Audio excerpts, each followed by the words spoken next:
പഠിക്കാനുള്ള പ്രാപ്തി എനിക്കില്ല. वचन के गहराइयों में जाने का प्राप्ति मेरे में नहीं है। കാരണം എന്നെക്കാൾ വചന നിപുണന്മാരും വളരെ ആഴത്തിൽ വചനം അറിയാവുന്ന സഹോദരങ്ങളാണ് ഇവിടെ ഉള്ളത്. कि मेरे से भी वचन का प्राप्ति और वचन का गहराई में पहुंचने वाले बहुत भाई बहन हैं। അവരുടെ മുമ്പിൽ ഞാനൊരു ഭാഗം പഠിക്കുന്ന ഒരു വചനം പഠിക്കുന്ന ഒരു ചെറിയ ഒരു പഠിതാവ് എന്ന രീതിയിലാണ് ഞാൻ ആയിരിക്കുന്നത്. सामने मैं केवल एक वचन पढ़ने वाला व्यक्ति है। ഇതിൽ എന്നെ ചിന്തിപ്പിച്ചൊരു വാക്യമാണ്. അതിന്റെ അല്ലെങ്കിൽ ആ വാക്യം ഇതാണ്. എല്ലാവർക്കും ഒരേ ഒരു വാക്യമാണ്. തീത്തോസിന്റെ ലേഖനം हम सब जानते हैं वचन को, तीतुस का पुस्तक 3-ാം അധ്യായം 3रा वचन। ആ വചനത്തിന്റെ ഒരു വാക്യമുണ്ട്. അതിന്റെ 6-ാം വാക്യത്തില് 3 का 6 നാം അവന്റെ കൃപയാൽ നീതീകരിക്കപ്പെട്ടിട്ട് പ്രത്യാശ പ്രകാരം നിത്യജീവിതത്തെ അവകാശികളായി തീരേണ്ടത് ഉണരുന്ന സ്നാനം കൊണ്ടും നമ്മുടെ രക്ഷിതാവായ യേശുക്രിസ്തു മൂലം നമ്മുടെ മേൽ ധാരാളമായി പകർന്ന പരിശുദ്ധാത്മാവിന്റെ നവീകരണം. അതായത് കണ്ട ഒരു ഭാഗമാണ് എന്നെ ചിന്തിച്ചത്. പുനർജനന സ്നാനം. പുനർജനന സ്നാനം കൊണ്ടു എന്ന് നമ്മൾ വായിക്കാനിടയായി തീർന്നു. 3 का 5 पढ़ेंगे। उसने हमारा उद्धार किया और यह धर्म के कामों के कारण नहीं जो हमने आप किए, पर अपनी दया के अनुसार नए जन्म से के स्नान और पवित्र आत्मा के हमें नया बनने के द्वारा हुआ। ഈ പുനർജനന സ്നാനം എന്ന് പറയുന്നത് വീണ്ടും ജനനത്തെ കുറിച്ചാണ് വചനം പറയുന്നത്. വീണ്ടും ജനനം, ആത്മാവിലുള്ള വീണ്ടും ജനനത്തെ കുറിച്ചാണ് പ്രവേശപ്പെടുത്തിയിരിക്കുന്നത്. ये पुनर्जन्म का एक दूसरा जन्म का स्नान जब बोलते समय में हमारा आत्मा का नया जन्म का विषय में ഞാൻ മനസ്സിലാക്കിയിരിക്കുന്നത് ആത്മാവിന്റെ വീണ്ടും ജനനത്തെ കുറിച്ചാണ് ഇത് രേഖപ്പെടുത്തിയിരിക്കുന്നതാണ് ഞാൻ മനസ്സിലാക്കിയിരിക്കുന്നത്. ഇനി അതല്ല വേറെ ഏതെങ്കിലും തരത്തിലാണെങ്കിൽ സഹോദരന്മാർക്ക് അതിനെക്കുറിച്ച് അല്ലെങ്കിൽ സംസാരിക്കാനുള്ള അവസരമുണ്ട്. ये मैं विश्वास करता हूँ ये जो पुनर्जन्म स्नान है, नया जन्म का स्नान है, ये हमारा आत्मा का नया जन्म का विषय है। ലേഖനത്തിൽ അല്ലെങ്കിൽ വീണ്ടും ജനനത്തെ കുറിച്ച് അല്ലെങ്കിൽ പുതിയ ആത്മാവിന്റെ ജനനത്തെ കുറിച്ച് പലവിധമായിട്ടുള്ള അല്ലെങ്കിൽ ഭാഗങ്ങൾ പലവിധമായിട്ടുള്ള വാക്കുകൾ രേഖപ്പെടുത്തിയിട്ടുണ്ടെന്ന് നമുക്ക് വായിക്കാൻ കഴിയും. तो बहुत बार वचन में ये नया जन्म का स्नान के विषय में, ये पुनर्जन्म का विषय में हम देखते समय में बहुत सारा वचन में इसको लिखा गया है। അതായത് നമുക്കറിയാം 2 കൊരിന്ത്യർ ലേഖനത്തിൽ പ്രകാരം വായിക്കുന്നു, ഒരുവൻ ക്രിസ്തുവിലായാൽ പുതിയ സൃഷ്ടി എത്ര എന്ന് രേഖപ്പെടുത്തിയിട്ടുണ്ട്. तो दूसरा कोरिन्थियों का पुस्तक में ऐसे लिखा है कोई अगर मसीह में है तो एक नया सृष्टि है। ആ പുതിയ സൃഷ്ടി സംഭവിക്കുന്നത് എവിടെയാണ്? ആത്മാവിലാണ് പുതിയ സൃഷ്ടി സംഭവിക്കുന്നത്. ये नया सृष्टि कहाँ पे हो रहा है? ये आत्मा में हो रहा है। അതുപോലെ തന്നെ നമുക്ക് കാണാൻ കഴിയുന്നു ഗലാത്യ ലേഖനത്തിൽ പ്രകാരം ഒരു വാക്യം വായിക്കാൻ കഴിയുന്നു. इसलिए गलातियों का पुस्तक में ऐसे वचन लिखा है। പരിച്ഛേദനയാലുമല്ല അഗ്രചർമ്മത്താലുമല്ല പുതിയ സൃഷ്ടിയുടെ കാര്യമെന്ന് അവിടെ രേഖപ്പെടുത്തിയിട്ടുണ്ട്. उधर गलातियों का पुस्तक दूसरे अध्याय में भी लिखा है कि ये घटना में भी नहीं, पर एक नया सृष्टि के संबंध में परमेश्वर कार्य कर रहा है। അതുപോലെ തന്നെ നമുക്ക് ഇവിടെ കാണാൻ കഴിയുന്നത് യാക്കോബിന്റെ ലേഖനത്തിൽ അവിടെ കാണാൻ കഴിയുന്നത് നമ്മുടെ അവിടെ പ്രകാരം നമുക്ക് വായിക്കാൻ കഴിയുന്നത്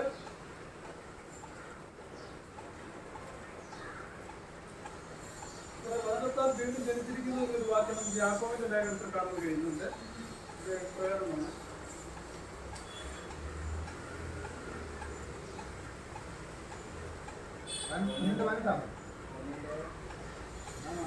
സത്യത്തിന്റെ വചനത്താൽ വീണ്ടും ജനിച്ചിരിക്കുന്നു. അപ്പം സത്യത്തിന്റെ വചനത്താൽ വീണ്ടും ജനിച്ചിരിക്കുന്നു എന്ന് അവിടെ രേഖപ്പെടുത്തിയിട്ടുണ്ട്. लिखा है कि सत्य के वचन से तुम नया जन्म प्राप्ति हो। അതുപോലെ തന്നെ നമുക്ക് പത്രോസിന്റെ ലേഖനത്തിൽ കാണാൻ കഴിയുന്നു, കെടുന്ന ബീജത്താലല്ല കെടാത്തതിനാലും നിലനിൽക്കുന്നതുമായ വചനത്താൽ തന്നെ വീണ്ടും ജനിച്ചിരിക്കുന്നു. और पहला पत्रस में भी लिखा है कि जो नाश होने वाला नहीं पर अविनाशी बीज से तुम नया जन्म प्राप्त किए हो। അതായത് ഇവിടെ രേഖപ്പെടുത്തിയിരിക്കുന്ന കാര്യങ്ങൾ ആത്മാവിന്റെ വീണ്ടും ജനനത്തെ കുറിച്ച്, ആത്മാവിന് സംഭവിക്കുന്ന ജനനത്തെ കുറിച്ചാണ് രേഖപ്പെടുത്തിയിരിക്കുന്നത്.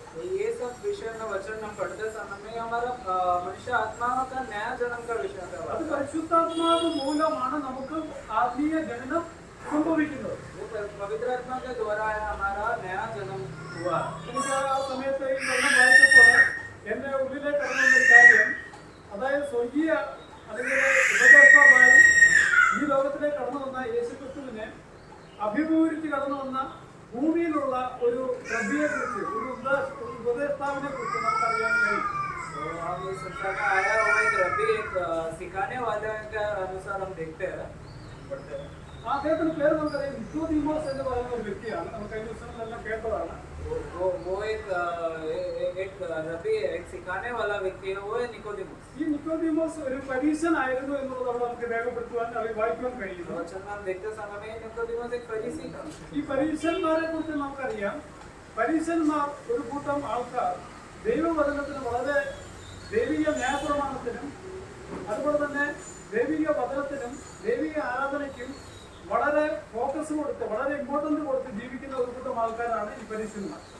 फरीसी लोग के विषय में संबंध में हम पढ़ते समय में हमें अगर हम वो लोग कौन है करके हम जांच पड़ताल करते समय में हमें मालूम पड़ता है फरीसी लोग वे लोग हैं जो वचन को हमेशा पढ़ते रहते हैं और लोगों को सिखाते हैं। അതായത് ഈ വിഭാഗം ഉണ്ടായിട്ട് എനിക്ക് തോന്നുന്നത് BC 168 അടുത്ത് അസീദി എന്ന് പറയുന്ന തീവ്ര വിഭാഗത്തിൽ നിന്നും അല്ലെങ്കിൽ യഹൂദ വിഭാഗത്തിൽപ്പെട്ട അസീദി എന്ന് പറയുന്ന തീവ്ര വിഭാഗത്തിൽ നിന്നും യഹോവയുടെ ആരാധനയ്ക്കും ന്യായപ്രമാണ പുസ്തകത്തിനും വില കൽപ്പിച്ച് ജീവിക്കുന്ന ഒരു വിഭാഗം തീവ്രമായിട്ടുള്ള അല്ലെങ്കിൽ ഒരു ഗ്രൂപ്പിൽ നിന്നാണ് ഈ പിന്നീട് അല്ലെങ്കിൽ പരീശന്മാർ എന്നുള്ള പേര് ഒരു ഗ്രൂപ്പ് ഉണ്ടാകുവാനിടയായിട്ട്. फरीसी लोग का शुरुआत कहाँ से हुआ, हम चरित्र हम इतिहास पढ़े तो हमें मालूम पड़ता है वो BC 160 के आसपास हुआ है। उधर क्या एक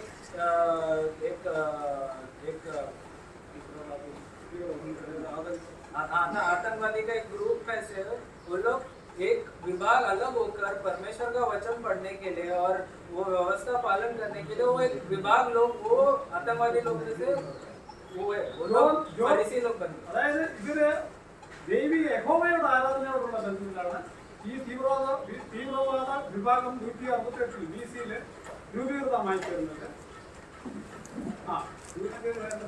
പിന്നീട് ജോൺ ഹൃക്കാനസ് എന്ന് പറയുന്ന ഒരു ഭരണാധികാരിയുടെ കാലത്ത് ഗ്രീക്ക് സ്വാധീനത്തിൽ നിന്നും ആ സ്വാധീനതയിലേക്ക് കടന്നു പോകാതെ അതിൽ നിന്നും അല്ലെങ്കിൽ ദൈവിക വചനത്തിനും ദൈവിക ആരാധനയ്ക്കും അവരുടേതായ രീതിയിലുള്ള ന്യായപ്രമാണത്തിനും അല്ലെങ്കിൽ ആ സ്വാധീനത്തിലേക്ക് അവര് കടന്നു വരികയും ഈ അല്ലെങ്കിൽ ഗ്രീക്ക് സ്വാധീനത്തിൽ പെടാതെ ദൈവികമായി നിലനിൽക്കുവാൻ വേണ്ടി ഉടലെടുത്ത ഒരു വിഭാഗമാണ് പരീശന്മാർ എന്നുള്ള പേരിൽ പിന്നീട് അത് വരുവാനിടയായിട്ടുണ്ട്. അതിന്റെ അർത്ഥം എന്ന് പറഞ്ഞാൽ വേർതിരിക്കപ്പെട്ടവർ എന്ന അർത്ഥത്തിലാണ് പരീശന്മാർ എന്നുള്ള പേര് അല്ലെങ്കിൽ ആ ഗ്രൂപ്പ് ഉണ്ടായത്.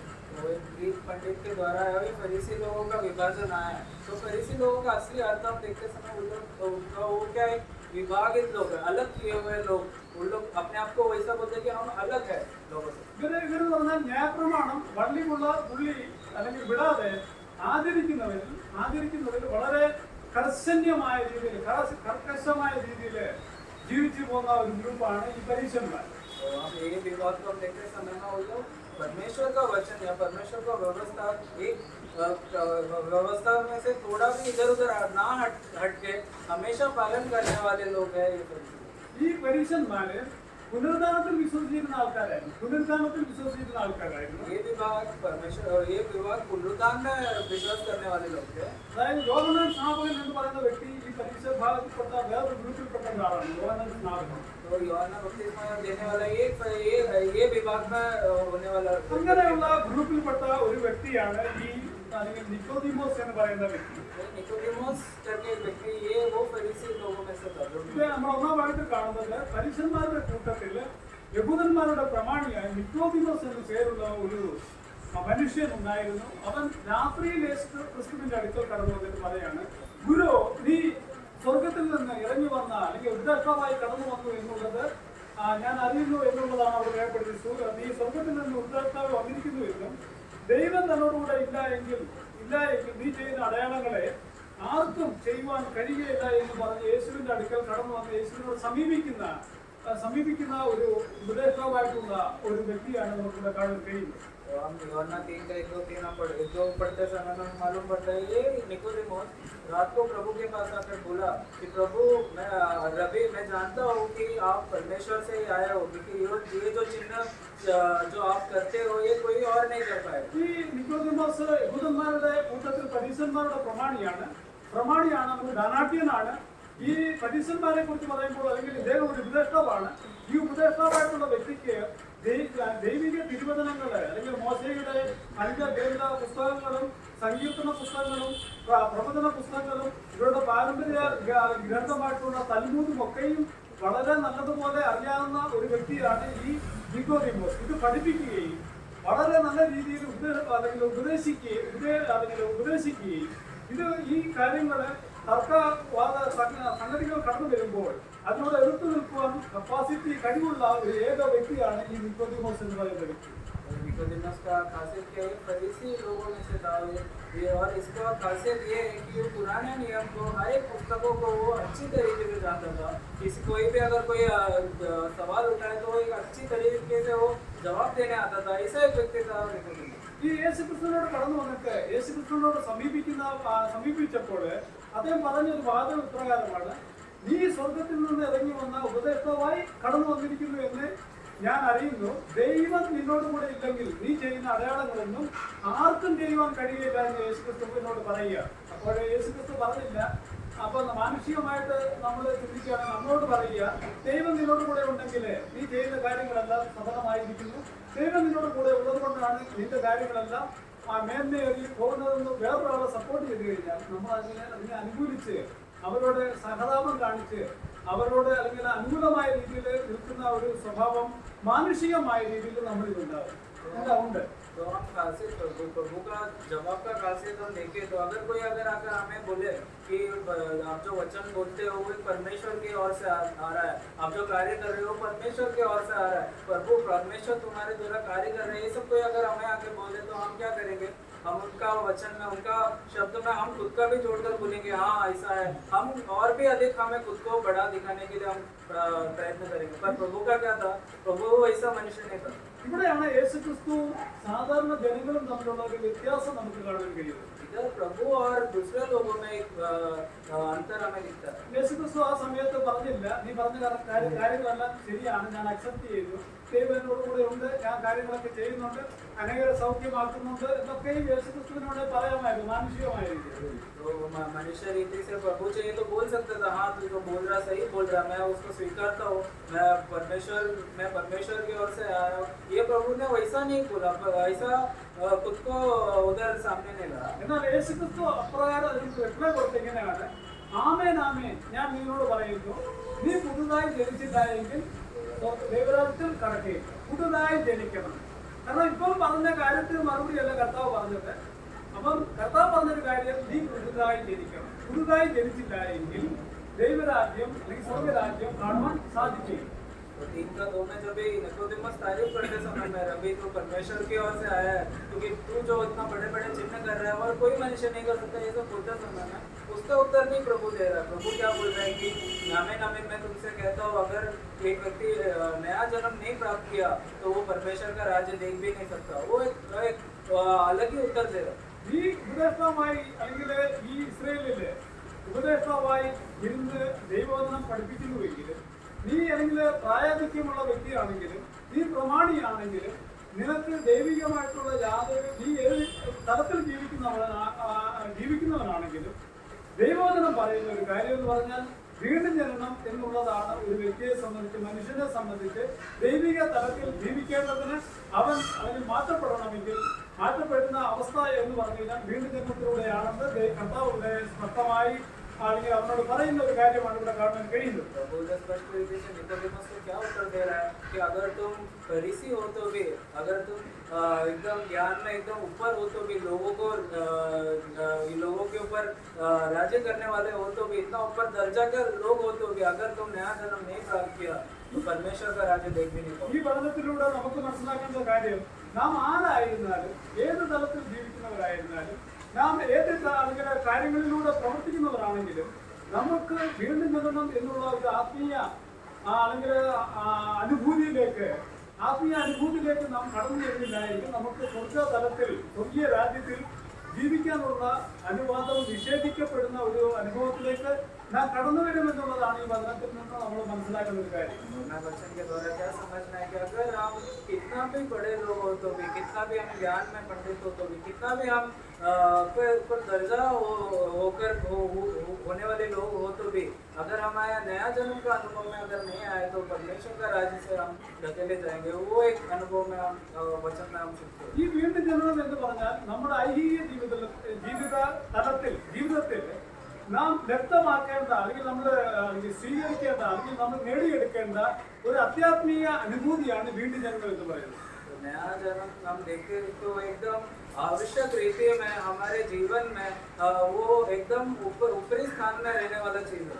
അത് നമ്മുടെ ജീവിത തലത്തിൽ തന്നെ, നമ്മുടെ ജീവിത അനുഭവത്തിൽ തന്നെ, നമ്മുടെ ജീവിത കാലയളവിൽ തന്നെ ഈ ആത്മീയ അനുഭൂതി, ഈ ആത്മീയ സത്ത നമ്മുടെ അനുഭവത്തിൽ വരുത്തുവാൻ നമ്മൾ അല്ലെങ്കിൽ അതിനുവേണ്ടി തയ്യാറാകേണ്ടത് ഏറ്റവും ആവശ്യമാണ്. ये जो हमारे जीवन में ये जो अनुभव में हम खुद को तैयार कर हमें और भी बढ़ना है, वो एकदम आवश्यक है. അടുത്ത വാക്യത്തിൽ പ്രകാരം കാണുന്നു, ജഡത്താൽ ജനിച്ചത് ജഡമാകുന്നു എന്ന് പറയും. अगला वचन में नीचे हम पढ़ते समय में तो लिखा कि शरीर से जन्म लिया शरीर, ആത്മാവിനാൽ ജനിച്ചത് ആത്മാവാകുന്നു എന്ന് അവിടെ കാണാൻ കഴിയും. आत्मा के द्वारा जन्म लिया हुआ आत्मा के द्वारा जन्म हुआ आत्मा. അപ്പൊ ജഡത്താൽ ജനിച്ച ജഡം എന്ന് പറഞ്ഞു കഴിഞ്ഞാല് അത് നമ്മുടെ മാനുഷികമായിട്ടുള്ള ജനനത്തെയാണ് അവിടെ കുറിക്കുന്നത്. अगर शरीर से अगर जन्म लिया तो शरीर है, उसका मतलब कि हमारे शारीरिक जन्म का विषय में പുത്ര അല്ലെങ്കിൽ ബീജ സങ്കലനത്തോടു കൂടിയാണ് ഈ ഭൂമിയിലേക്ക് ഐഹികമായിട്ടുള്ള ഒരു ജനനം ഉണ്ടാകുന്നത്. वो एक माता पिता के द्वारा हुआ वो जन्म होता है.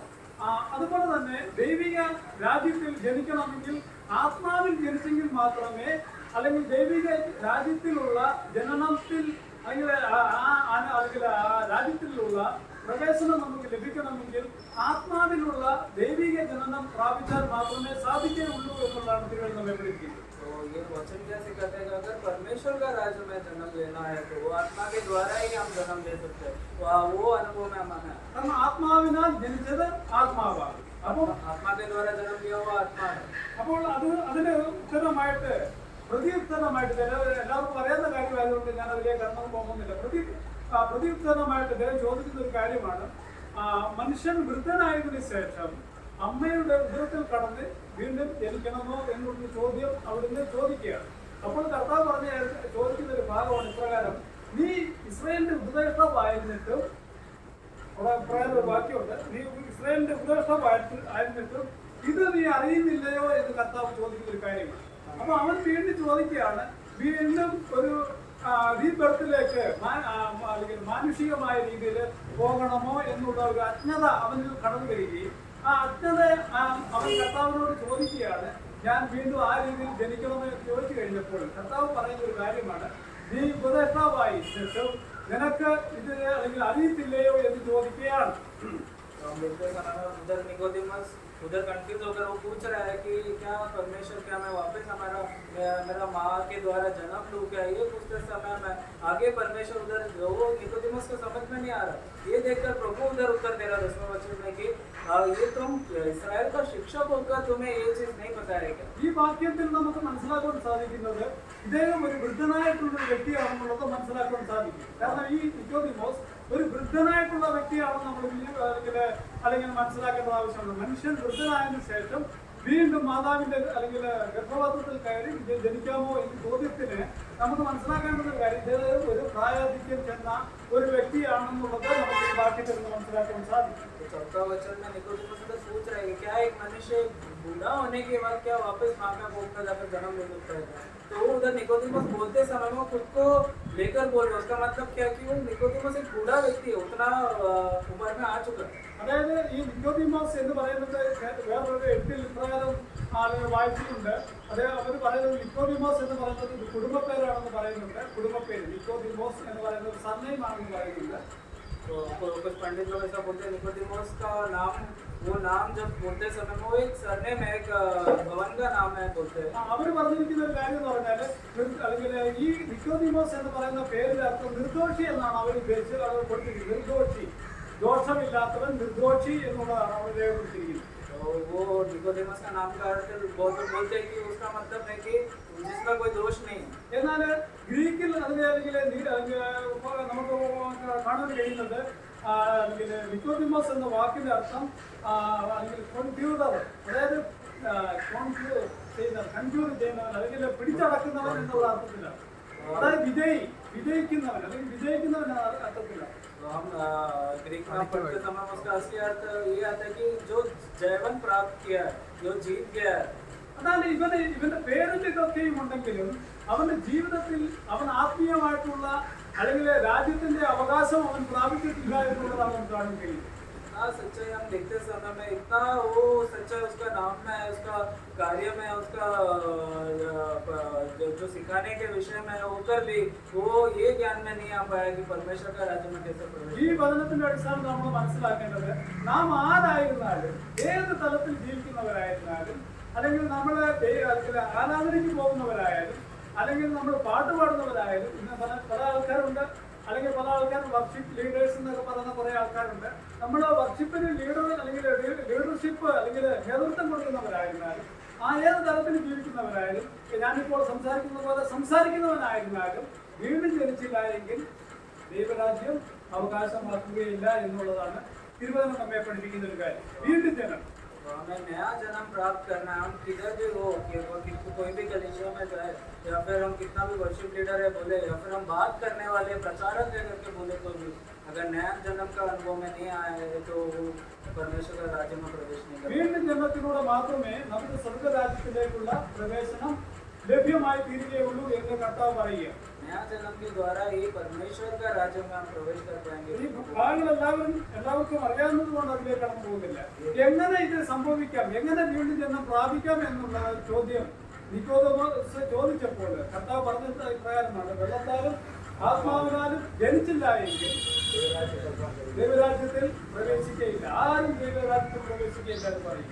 ये कैसा होगा करके निकोदेमस पूछते समय में प्रभु बोल रहा है कि अगर जल से और आत्मा से नया जन्म नहीं प्राप्त किए तो तुम नहीं प्रवेश कर पाओगे। ചില ആൾക്കാർ ഈ വചനത്തെ വളരെ മിസ്അണ്ടർസ്റ്റാൻഡിങ്ങിലൂടെ അവരെ കടത്തിവിടുന്നതായിട്ട് കാണാൻ കഴിയുന്നുണ്ട്. बहुत लोग ये वचन को बहुत गलत रीति से लेते हैं। വെള്ളത്താലും ആത്മാവിനാലും ജനിച്ചില്ല എങ്കിൽ സ്വർഗരാജ്യത്തിൽ പ്രവേശിക്കില്ല, ദൈവരാജ്യത്തിൽ പ്രവേശിക്കില്ല എന്ന് പറയുമ്പോൾ അവര് ഈ വെള്ളത്താലുള്ള ജനനം അവര് പറഞ്ഞിരിക്കുന്ന കാര്യം എന്ന് പറഞ്ഞാൽ സ്നാനത്തിനാണ് അവർ ഇമ്പോർട്ടന്റ് കൊടുക്കുന്നത്.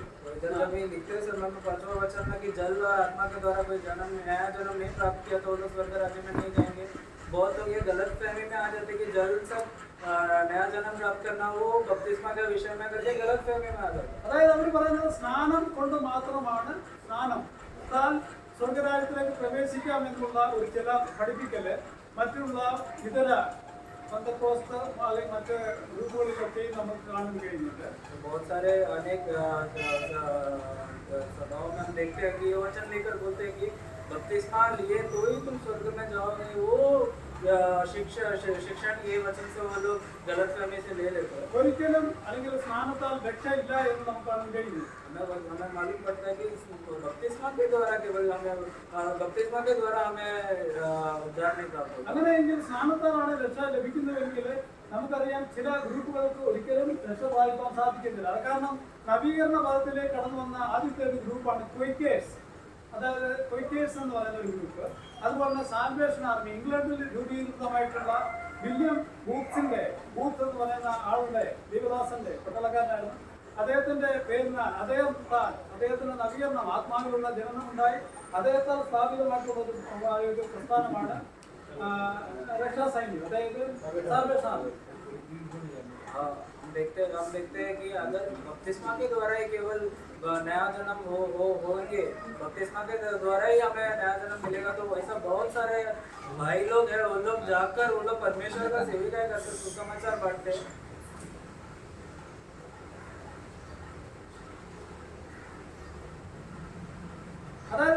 वो लोग सुसमाचार बांटते हैं कि और वैसा विलियम बूथ है, वैसा बहुत सारे लोग हैं जो सेविका करने के लिए जाते हैं पर बपतिस्मा का अनुभव उनको नहीं मिला, पर नया जन्म का अनुभव मिला। ക്യൂക്കേഴ്സ് എന്ന് പറയുന്ന ഇവര് വാസ്തവമായി നവീകരണത്തിലേക്ക് കടന്നു വന്ന രക്ഷയിലേക്ക് കടന്നു വന്ന ആദ്യത്തെ ഗ്രൂപ്പാണ്. അവർ ഒരിക്കലും സ്നാനപ്പെട്ടിട്ടില്ല, സ്നാനം ഇമ്പോർട്ടന്റ് കൊടുത്തിട്ടില്ല.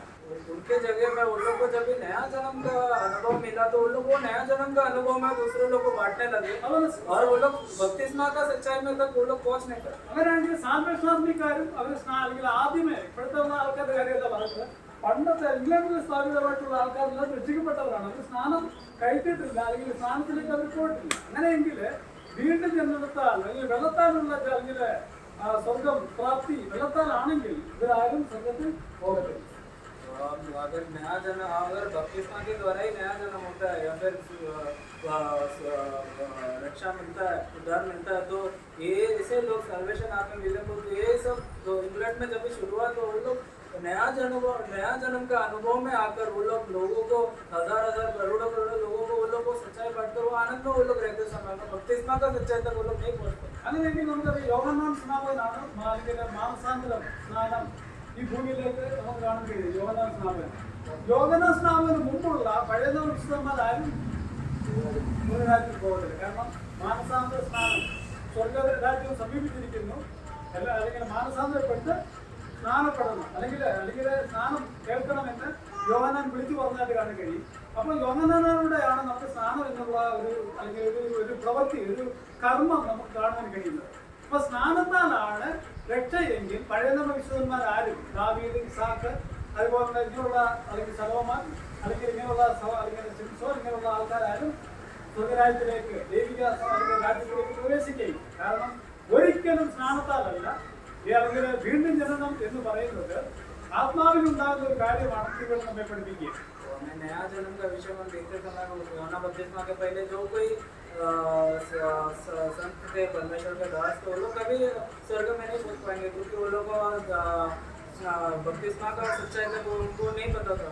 वैसे ही हम देखते समय बपतिस्मा में नहीं पर नया जन्म में है, आत्मा का हमें नया जन्म मिल रहा है, हमें आत्मा मिल रहा है. അങ്ങനെയെങ്കിൽ സ്നാനമാണ് ഇമ്പോർട്ടൻ്റ് എങ്കിൽ കർത്താവ് ഇവിടെ വന്നപ്പോൾ എല്ലാവരും ദുഃഖം സ്നാനം പഠിക്കുക. കർത്താവ് ആരും സ്നാനപ്പെടുത്തിയിട്ടില്ല എന്ന് ഇതിലൂടെ നമ്മളെ പഠിപ്പിക്കുന്നുണ്ട്. അവിടെ എൻ്റെ ശിഷ്യന്മാർ സ്നാനപ്പെടുത്തി, അവിടെ ധാരാളം വെള്ളം ഉണ്ടായിരുന്നു എന്നുള്ളതൊക്കെ നമ്മൾ തിരുവനന്തപുരത്ത് വായിക്കുന്നു.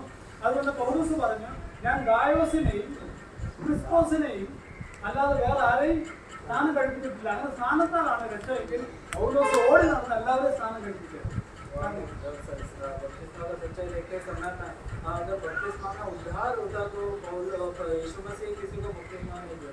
वैसे ही पौलुस ने बोल रहे कि गायोस और क्रिस्टोस को छोड़कर मैं किसी पवन को बपतिस्मा नहीं दिया. तो ये बोलते समय में बपतिस्मा का सच्चाई में नहीं पर सुसमाचार का उद्धार प्राप्त करने का सच्चाई में. അതായത് ഞാൻ വായിച്ച വേദഭാഗത്തിൽ പുനർജന്മ സ്നാനം എന്ന് രേഖപ്പെടുത്തിയിരിക്കുന്നത് നമുക്ക് കാണുന്ന ആത്മാവിലുള്ള വീണ്ടും ജന്മത്തെയാണ് രേഖപ്പെടുത്തിയിരിക്കുന്നത്. हमें नया जन्म का बपतिस्मा के विषय में हम देखते समय में वो आत्मा के द्वारा वो हो रहा है. അതായത് ഞാൻ ജീവിതത്തിൽ പറഞ്ഞത് വെള്ളത്താലും സ്നാനം അല്ലെങ്കിൽ വെള്ളത്താലും ആത്മാവിനാലും അല്ലെങ്കിൽ വീണ്ടും ജനിച്ചില്ല എങ്കിൽ ദൈവരാജ്യത്തിൽ നിങ്ങൾക്ക് കിടക്കുവാൻ സാധിക്കുകയില്ല എന്ന് തിരുവനന്തപുരം നമ്മെ പഠിപ്പിക്കുന്നു. വെള്ളം എന്ന് പറയുന്നത് ഇവിടെ വചനത്തെയാണ് രേഖപ്പെടുത്തിയിരിക്കുന്നത്. जल और आत्मा के द्वारा अगर कोई नया जन्म नहीं लिया वो लोग परमेश्वर के राज्य में प्रवेश नहीं कर पाएंगे. वो बोलते समय में वो जल क्या है? परमेश्वर का वचन. ആത്മാവ് എന്ന് പറയുന്നത് പരിശുദ്ധാത്മാവിലുള്ള आत्मा मतलब परमेश्वर का पवित्र आत्मा के ദൈവം ആത്മാവാകുന്നു. वो परमेश्वर आत्मा है. ആ ദൈവം വസിക്കുന്ന ഇടത്തിൽ നാം നിവസിക്കണമെങ്കിൽ ആത്മാവിനുള്ള ഒരു ജനനം നമ്മുടെ ആത്മാവിന് സംഭവിക്കണം. अगर परमेश्वर वास करने वाला एक जगह पे हमें जाना है तो हमें आत्मा में जन्म लेना. സമയപരിമിതി മൂലം ഞാൻ ചുരുക്കുകയാണ്. അതായത് ഇവിടെ കാണുന്നത് ഒരു കാര്യം എന്ന് പറഞ്ഞാൽ വെള്ളത്താൽ ഉള്ള അല്ലെങ്കിൽ ജനനം ആത്മാവിലുള്ള ജനനവും എന്താണെന്ന് നമ്മൾ മനസ്സിലാക്കേണ്ടത് ആവശ്യമാണ്. വചനം യേശുക്രിസ്തുവിന്റെ അല്ലെങ്കിൽ യാഥാർത്ഥ്യത്തിലേക്ക് കർത്താവിന്റെ അല്ലെങ്കിൽ കാര്യങ്ങളിലേക്ക് നമ്മളെ വഴി നടത്തുന്ന ഒരു കാര്യമാണ് വചനം. परमेश्वर का वचन प्रभु के और परमेश्वर का कार्य का सच्चाई के और हमें चलाता है. അതായത് യേശുക്രിസ്തു പറഞ്ഞു തിരുവനന്തപുരത്ത് കാണുന്നു വചനം ജഡമായി തീർന്നു കൃപയും സത്യം നിറഞ്ഞവനായി നമ്മുടെ ഇടയിൽ പാർന്നു. वचन कहता है कि जो परमेश्वर का वचन वो शरीर रूप धारण कर आया कृपा और सत्य से हमारे बीच में निवास किया. ഒരു തരത്തിൽ പറഞ്ഞാൽ വചനം ക്രിസ്തുവാണെന്ന് നമുക്ക് കാണാൻ കഴിയുന്നു. हमें मालूम पड़ता है परमेश्वर का वचन मतलब मसीह है. ആ ക്രിസ്തു എന്ന വചനവും ക്രിസ്തുവിനെ കുറിച്ചുള്ള ക്രിസ്തുവാകുന്ന വചനവും ക്രിസ്തുവിനെ കുറിച്ചുള്ള കാര്യങ്ങളും അടങ്ങിയതാണ് സുവിശേഷം അല്ലെങ്കിൽ തിരുവചനം എന്ന് പറയുന്നത് परमेश्वर का सुसमाचार मतलब मसीह और मसीह का वचन है, हमें समझना। ഈ തിരുവചനം ക്രിസ്തുവിന്റെ യാഥാർത്ഥ്യങ്ങളിലേക്ക് നമ്മളെ നയിക്കുന്നു എന്നുള്ളത് കാണാൻ കഴിയുന്നു. ये वचन हमें मसीह का सच्चाई की ओर हमें लेकर जाता है। അതായത് വചനം പ്രസംഗിക്കുന്നവനില്ല എങ്കിൽ ഇങ്ങനത്തെ വാക്യമുണ്ട് 10-ാം അധ്യായത്തിൽ, റോമാലേഖനം 10-ാം അധ്യായത്തില് പ്രസംഗിക്കുന്നവരെ എങ്ങനെ നമ്മൾ വിശ്വസിക്കും എന്ന് അവിടെ രേഖപ്പെടുത്തിയിട്ടുണ്ട്. അപ്പം വചനം ക്രിസ്തുവിന്റെ യാഥാർത്ഥ്യത്തിലേക്ക് നമ്മളെ വഴി നടത്തുകയും ഈ യാഥാർത്ഥ്യം എന്താണെന്ന് ചോദിച്ചു കഴിഞ്ഞാൽ ക്രിസ്തു നമ്മുടെ പാപത്തിന്റെ പരിഹാരകനായി തീർന്നു എന്നുള്ള യാഥാർത്ഥ്യം നമുക്കിവിടെ ഈ ഉപമയിൽ അല്ലെങ്കിൽ ഈ ചരിത്ര സംഭവത്തിൽ കാണാൻ കഴിയുന്നത്. കർത്താവ് പറയുകയാണ്, പ്രകാരം പറയുന്നു, അല്ലെങ്കിൽ മോശ സർപ്പത്തെ മരുഭൂമിയിൽ ഉയർത്തിയതുപോലെ കർത്താവ് തന്നെ മരണത്തെ പറയാണ് നിക്കോദിമോസിനോട്. അത് കഴിഞ്ഞിട്ട് തുടർന്നുള്ള ഭാഗത്ത് കടന്ന് തന്റെ ഏകദാനത്തിൽ വിശ്വസിക്കുന്ന ഏവനും നശിച്ചു പോകാതെ നിത്യജീവൻ പ്രാപിക്കേണ്ടതിന് ദൈവം അവനെ നൽകുവാൻ തക്കവണ്ണം അല്ലെങ്കിൽ ലോകത്തെ സ്നേഹിച്ചു. അപ്പൊ ഞാൻ പറഞ്ഞു വന്ന കാര്യം എന്ന് പറഞ്ഞാൽ വചനത്താലുള്ള ജനനവും അല്ലെങ്കിൽ ആത്മാവിലുള്ള ജനനവും നമുക്ക് സംഭവിക്കണമെങ്കിൽ ആ സംഭവത്തിന്റെ യാഥാർത്ഥ്യം കർത്താവായ യേശുക്രിസ്തുവിന്റെ മരണം പുനരുദ്ധാനത്തിൽ ഒരുവൻ വിശ്വസിക്കുന്നുവെങ്കിൽ ആ വിശ്വാസത്തിന്റെ അടിസ്ഥാനത്തിലാണ് അവൻ വീണ്ടും ജനനം പ്രാപിക്കുന്നത്. नया जन्म प्राप्त करने के विषय में हम देखते समय में रोमा का पुस्तक में लिखा है कि परमेश्वर का वचन अगर प्रस्ताव नहीं किए तो वो सच्चाई कैसे मालूम पड़ेगा। तो ये वचन जो हमें सच्चाई की ओर लेकर जाता है, ये जो सुसमाचार है, तो प्रभु बोलते समय में नीचे बोल रहा है कि अगर यीशु मसीह अपना मृत्यु के संबंध में बोलते समय बोल रहे हैं मूसा कैसे वो तांबे का सर्प को उठाया, वैसे परमेश्वर का पुत्र वो क्रूस पर उठाया जाएगा। ये सब बोलते समय में ये पुत्र पर जो कोई विश्वास करता है, ये वचन ये या फिर ये सुसमाचार पर कोई विश्वास करता है, वो अनंत काल का जीवन प्राप्त करेगा, वो नया जन्म का अनुभव में है। അതായത് തിരുവനന്തപുരം അവിടെ കാണാൻ കഴിയുന്നത് 1:14 കാണുന്ന യോഹന്നാന്റെ സുവിശേഷം വായിക്കണ്ട ആ ഭാഗത്ത് കാണുന്നുണ്ട്, അവനെ കൈക്കൊണ്ട് അവന്റെ നാമത്തിൽ വിശ്വസിക്കുന്ന ഏവർക്കും ദൈവമക്കളായി തീരുവാൻ അവൻ അധികാരം കൊടുത്തു എന്ന് കാണാൻ കഴിയുന്നു. അപ്പൊ ദൈവമക്കൾ എന്നുള്ള പദവിയിലേക്ക് കടന്നു വരുമ്പോഴാണ് ഒരുവന്റെ ജീവിതത്തില് പുനർജനനം അല്ലെങ്കിൽ വീണ്ടും ജനനം സംഭവിക്കുന്നത്. വീണ്ടും ജനനത്തിലൂടെയാണ് അവൻ ദൈവത്തിന്റെ മക്കളായി മകളായി തീരുന്നത്. अगर नया जन्म के द्वारा है, पहला यूहन्ना 1:12 में पढ़ते समय में जो कोई इस पर विश्वास करता है परमेश्वर की ओर से उसे ये अधिकार मिलता है कि वो परमेश्वर का पुत्र कहलाएगा। तो ये जो वचन के द्वारा है एक व्यक्ति नया जन्म प्राप्त कर परमेश्वर का पुत्र संतान बनता है। അതായത് നമ്മൾ ലേഖനത്തിൽ വായിക്കുന്ന ആത്മാവിലുള്ള വിശുദ്ധീകരണം എന്ന് പറയുന്നത് പല ഭാഗത്ത് വായിക്കുന്നു. ആത്മാവിലുള്ള വിശുദ്ധീകരണം तो हम वचन में पढ़ते हैं कि आत्मा के द्वारा हमें जो पवित्रता मिलता है, അത് ഞാൻ വിശ്വസിക്കുന്നത് അദ്ദേഹം വീണ്ടും ജനനത്തോടുള്ള ബന്ധത്തിലാണെന്ന് ഞാൻ വിശ്വസിക്കുന്നുണ്ട്. वो भी नया जन्म के विषय में लिखा है। എന്നാൽ നമ്മുടെ ആത്മാവിനുള്ള ഒരു ഭാഗമാണ് നമ്മുടെ അല്ലെങ്കിൽ മനസാക്ഷി എന്ന് പറയുന്നത്. हमारा आत्मा का एक भाग है विवेक। ആ മനസാക്ഷിയിലുള്ള ശുദ്ധീകരണമുണ്ട്. वो विवेक में एक शुद्धिकरण അത് आवश्यक है, കർത്താവായ യേശുക്രിസ്തുവിന്റെ രക്തത്താണ്. वो प्रभु यीशु मसीह के लहू के द्वारा। അതൊക്കെ നമ്മുടെ ജീവിതത്തിലെ പാപങ്ങൾ അല്ലെങ്കിൽ വിശ്വാസിയായിരുന്നാൽ നമ്മൾ ഈ പാപം വരത്തില്ല, ഞാൻ വിശുദ്ധനാണെന്ന് ഒരിക്കലും വിചാരിക്കരുത്. കാരണം നമ്മൾ പാപ ചിന്തകളിലൂടെ വരും, പ്രവൃത്തിയിലൂടെ വരും, നോട്ടത്തിലൂടെ വരും, നമ്മൾ ലോകത്തിൽ ആശ്രയിക്കുമ്പോൾ വരും, നമ്മൾ ലോകത്തെക്കുറിച്ച് ചിന്തിക്കുമ്പോൾ വരും, നമ്മൾ നമ്മുടെ കുടുംബത്തെക്കുറിച്ച് മാത്രം ചിന്തിച്ച് കരുതി മുന്നോട്ട് പോകുമ്പോൾ നമ്മളിൽ പാപം കടന്നു വരും. അപ്പം നമ്മൾ ഈ ലോകത്തിലാണ് ജീവിക്കുന്നത്. അപ്പം അങ്ങനെ വരുമ്പോൾ നമ്മുടെ മനസാക്ഷി മലിനപ്പെട്ടു പോകും. എന്നാൽ ആ മനസാക്ഷിയുടെ ശുദ്ധീകരണത്തിന് വേണ്ടിയാണ് യേശുക്രിസ്തുവിന്റെ രക്തം. യേശുക്രിസ്തുവിന്റെ രക്തം സകല പാപം പോക്കി നമ്മെ ശുദ്ധീകരിക്കുന്നു എന്ന് പറയുന്നുണ്ട്. हम देखते समय में हम नया जन्म प्राप्त किया, इसका मतलब ये नहीं कि हम एकदम पवित्र बन गए इधर ही, पर हमारा सोच विचार, हमारा चाल चलन, हमारा देखने से, हमारा संसार की ओर मुड़ने से सब हम पाप कर बैठते हैं। कभी हमारा विवेक अशुद्ध हो जाता है। उस समय में हमारा विवेक को शुद्ध करने के लिए प्रभु का लहू उधर उपयोग होता है। इसलिए वचन में लिखा है कि यीशु मसीह का लहू हमारा सारा पाप को शुद्धिकरण करता है। നമ്മുടെ ദേഹി ക്രൂശ് ഡീൽ ചെയ്യേണ്ടത് ആവശ്യമാണ്. हमारा അതോടെ പറഞ്ഞു നിർത്തുകയാണ്. हमारा प्राण को परमेश्वर का क्रूस उधर कार्य करना। ഞാൻ പാപസംബന്ധമായി മരിച്ചവരെന്നും ദൈവത്തിനെ ക്രിസ്തുവിൽ ജീവിക്കുന്നവരെന്നും നമ്മെ തന്നെ ഡെയിലി നാം എണ്ണേണ്ടത് ഒരു ആവശ്യകത അല്ലെങ്കിൽ ആവശ്യമായിട്ടുള്ള കാര്യമാണ്. വിശ്വാസത്തെ സംബന്ധിച്ച് आपके संबंध में मरकर प्रभु के धार्मिकता के विषय में हम जीने के लिए हमें वचन कहता है। വീണ്ടും ജനനം എന്ന് പറയുന്നത് നമ്മുടെ ആത്മാവിൽ സംഭവിക്കുന്ന ഒരു കാര്യമാണ്. नया जन्म हमारा आत्मा में होगा। അത് ഒരിക്കലായി ഒരു വിശ്വാസിക്ക് സംഭവിക്കുന്ന ഒരു കാര്യമാണ് വീണ്ടും ജനനം. नया जन्म का अनुभव एक बार वो व्यक्ति का जीवन में अनुभव होता है। എന്നാൽ നമ്മുടെ അല്ലെങ്കിൽ തിരുവനന്തപുരത്ത് തന്നെ നമുക്ക് കാണാൻ കഴിയുന്നത് നിന്റെ ആത്മാവിന്റെ സ്ഥിരമായ ഒരു ആത്മാവിനെ തന്ന് എന്നെ പുതുക്കണമേ എന്ന് ഇങ്ങനെ ദാവീദ് പ്രാർത്ഥിച്ചിട്ടുണ്ട്. उसने प्रार्थना किया कि मुझे स्थिर आत्मा देकर मुझे रूपांतर करे. അതായത് അവിടെ നമുക്ക് കാണാൻ കഴിയും നമ്മളെ പുതുക്കുന്ന ഒരു കാര്യം പറഞ്ഞാൽ ഡെയിലി നടക്കുന്ന ഒരു കാര്യമാണ്. हमें रूपांतर करने का विषय में वो रोज होने वाले कार्य. വീണ്ടും ജനനം ഒരിക്കൽ സംഭവിക്കുന്നു, नया जन्म एक बार होता है. എന്നാൽ പുതുക്കൽ ഡെയിലി ദിനംപ്രതി നമ്മുടെ ജീവിതത്തില് വ്യക്തിപരമായ രീതിയിൽ ഭർത്താവ് പുതുക്കി കഴിഞ്ഞാൽ ഭാര്യയും അതിന് അനുഭവവേദിയായി തീരുകയില്ല. तो ये जो नयापन में हम बढ़ना है या फिर हमें रूपांतर में वो बढ़ना है, तो ये रोज होने वाला कार्य है. एक अगर एक पति अगर रूपांतर के वो आत्मा के नयापन में अगर चल रहा तो वो जरूरी नहीं कि पति को इससे चले. ഭാര്യയും ആ അനുഭവത്തിലേക്ക് കടന്നു വരുന്നത് ആവശ്യമാണ് പുതുക്കൽ. पर ये पूरा कुटुंब का अनुभव होना चाहिए. വ്യക്തിപരമായി നമ്മൾ അല്ലെങ്കിൽ കർത്താവിന്റെ ക്രൂശിന്റെ യാഥാർത്ഥ്യത്തിലെ കർത്താവിൽ നിന്ന് പ്രാപിക്കുന്ന ഒരു കാര്യമാണ് പുതുക്കൽ. तो ये हमारा व्यक्तिगत जीवन में प्राप्त होने वाला चीज है, ये जो नयापन में चलने का अनुभव. അതായത് യഹസ്കേൽ പറഞ്ഞിട്ടുണ്ട്, എനിക്കൊരു പുതിയ ആത്മാവിനെ ദൈവം നൽകും, പുതിയൊരു ഹൃദയം തരും എന്നൊക്കെയും യഹസ്കേലോട് പറയുന്നുണ്ട്. देखिए बोलता है कि मुझे एक नया आत्मा और एक नया हृदय प्रभु ने ഞാൻ दिया. വിചാരിച്ചു അതൊരു വീണ്ടുജനനത്തിന്റെ അനുഭവമാണ്. वो मैं विश्वास करता हूँ वो भी एक नया जन्म का अनुभव. വീണ്ടുജനനം എന്ന് പറയുന്നത് ആത്മാവിൽ സംഭവിക്കുന്ന ഒരു കാര്യമാണ്. नया जन्म आत्मा में होने वाला संभव അത് കർത്താവിന്റെ ക്രൂശ് യാഥാർത്ഥ്യം നമ്മൾ ഉൾക്കൊള്ളുകൊണ്ട് കർത്താവിനെ സ്വീകരിക്കുമ്പോൾ ദൈവികമായ രീതിയിലുള്ള ഒരു അനുഭൂതി നമ്മൾ ആത്മീയമായി വീണ്ടും ജനിക്കുന്ന അല്ലെങ്കിൽ ആത്മീയമായി ജനിക്കുന്ന ഒരു അവസ്ഥയാണ് വീണ്ടുജനനം എന്ന് പറയുന്നത്.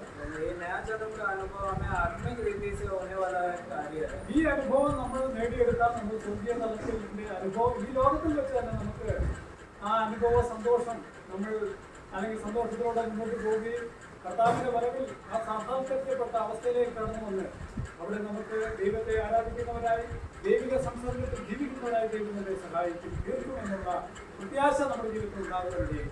ये आशा हमारे जीवन में हो जाएगा अगर हम ये नया जन्म का अनुभव में और भी अधिक चले, उसमें अगर बढ़े तो हम हमारा वो स्वर्ग का आनंद हमें यहाँ पर ही प्राप्त होकर हम वही आनंद में चलने लग जाएंगे. वो आशा जो प्रभु के साथ हम होएंगे वो आशा में हम स्थिर हो जाएंगे. എൻ്റെ പരിജ്ഞാന കുറവിൽ പല കാര്യങ്ങൾ സംഭവിച്ചേക്കാം, വാക്കുകൾ പറഞ്ഞു പോയേക്കാം. അത് തിരുത്തുവാനുള്ള അവകാശമുണ്ട്. ആർക്കും സംസാരിക്കാൻ